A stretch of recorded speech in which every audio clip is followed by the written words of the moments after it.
Noyabr oyi o'rtalarida O'zbekistondagi bir nechta yirik uyali aloqa kompaniyalari 1-dekabrdan e'tiboran tariflar qimmatlashishini ma'lum qildi. Bu esa jamoatchilik orasida e'tirozlarga sabab bo'ldi. Operatorlarning bayonotiga ko'ra, narxlarni ko'tarish xizmat sifatini yaxshilash va tarmoqni kengaytirish zarurati bilan bog'liq. Foydalanuvchilar esa amaldagi tarif narxlarining o'zi ham ko'rsatilayotgan aloqa va internet sifati bilan mos kelmasligini ta'kidlab, tanqidiy izohlar qoldirgan. Shundan so'ng Raqobat qo'mitasi o'rganish ishlarini boshladi. Agar kompaniyalar o'zaro kelishgan holda narx oshirayotganiga ishora qiluvchi alomatlar aniqlansa, tegishli choralar ko'riladi. Mazkur xabarlar fonida Kun.uzga ham iste'molchilar o'z talablarini aks ettirgan holda ko'plab murojaatlar yubordi. Ularda eng ko'p ko'tarilgan masalalar haqida to'xtalamiz.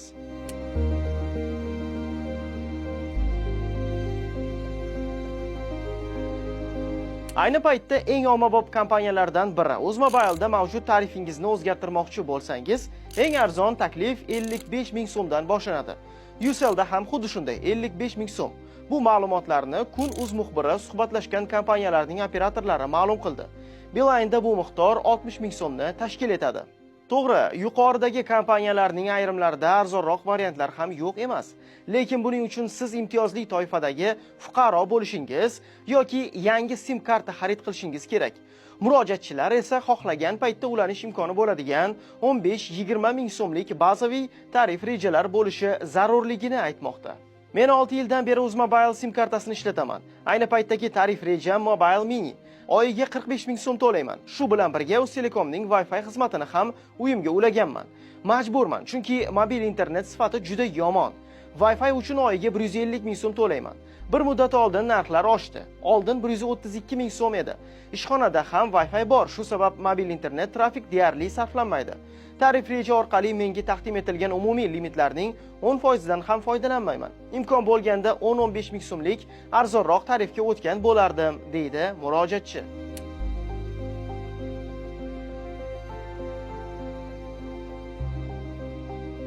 Murojaatchilar jiddiy e'tiroz bildirayotgan jihatlardan yana biri kompaniyalar pulli ko'ngilochar xizmatlarga abonentni uning roziligisiz ulab qo'yishi bilan bog'liq. Sizdan so'ramay yoqib qo'yishadi. SMS-ga kirib o'qib ko'rsangiz, ko'rdingiz. Bo'lmasa kuniga 2000 so'mdan hisobingizdan pul yechaveradi.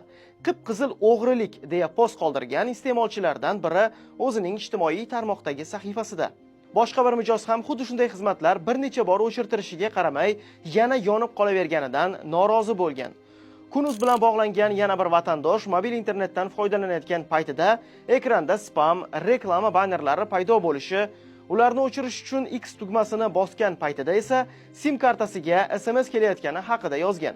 Unda qandaydir kontent xizmatiga ulanish haqida xabar bo'lgani, detalizatsiyada esa 449 so'mdan 2999 so'mgacha mablag' yechib olinayotgani qayd etilgan.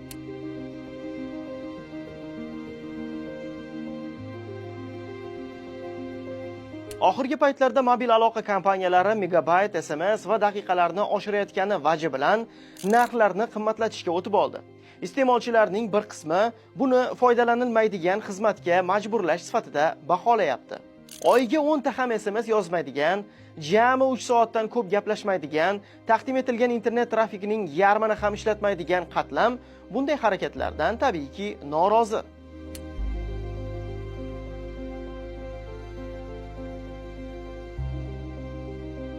O'zbekistonda mobil aloqa uchun aksiz solig'i 2020-yilgacha 20% edi, keyin 15% ga pasaytirildi.